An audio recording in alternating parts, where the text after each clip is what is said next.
The 2023 Mecum auction in Houston is featuring a pair of these 1-311 high-performance Camaros. Stephen Rupp, writer courtesy of Mecum Auctions photographer at Par 6 2023 IT was the golden age of hot rodding, and the big three, Chevy, Ford, Mopar, were pulling out all the stops when it came to attracting buyers looking for performance. You could also order your hot rod just about any way you wanted by picking from a huge list of options. For the 1969 Camaro, there were a wide array of drivetrain choices, from a column-shifted straight six to an all-aluminum 427 big block backed by a 4-speed manual. How many L89 Camaros were built in 1969? Over 250,000 1969 Chevy Camaros were produced, but of these, only 311 came with the rare aluminum-headed L89 big block Chevy power plant. The L89 option was for serious buyers, and was only offered on the standard 375 HP L78 big block engine. The aluminum head shaved 70 pounds off the front of the Camaro, which goes to show how heavy those iron heads are. What did the L89 option cost over the L78 big block?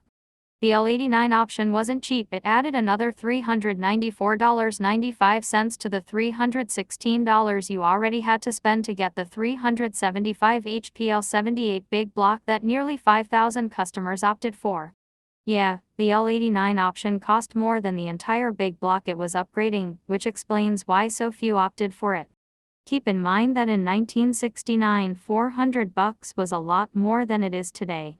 A base model 1969 Camaro was right around $3,000, so adding another $700 for an engine was a big hit to the wallet. Fun fact: when the ARPO L78 big block engine, the L89's foundation, was released in 1965, it was originally rated at 425 HP, but for some reason was downgraded to 375 HP.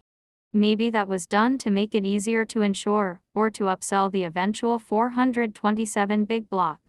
In any event, it was all a paperwork game, since the parts in the 425 HP engine and the 375 HP engine were identical. Why were big blocks in Camaros under 400 cubic inches?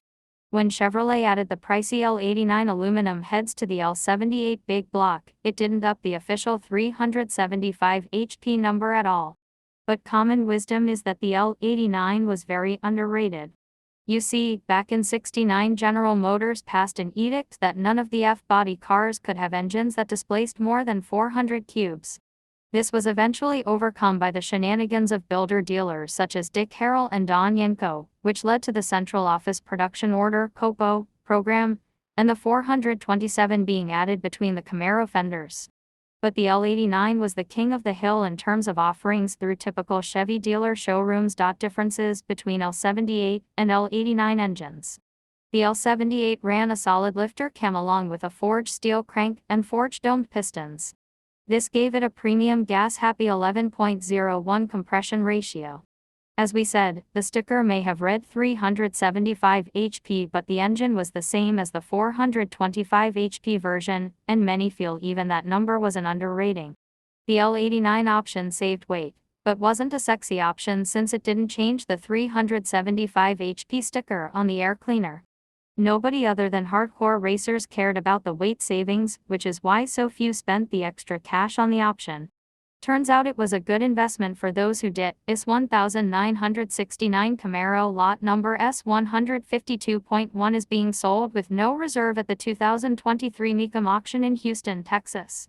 It's a numbers-matching car and fields a JJ Suffix L89 big block backed by a M22 4-speed transmission and a 4.10 geared Posey rear end.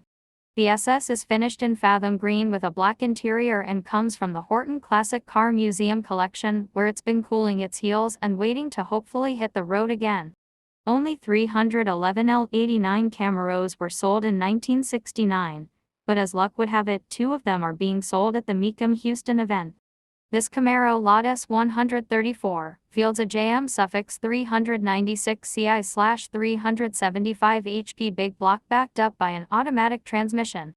Adding a bit to the mix is the fact that this L89 Camaro was shipped to Dick Harrell's Performance Center, where it was upgraded with hooker headers and traction bars before being sent to Hoffman Chevrolet in New York.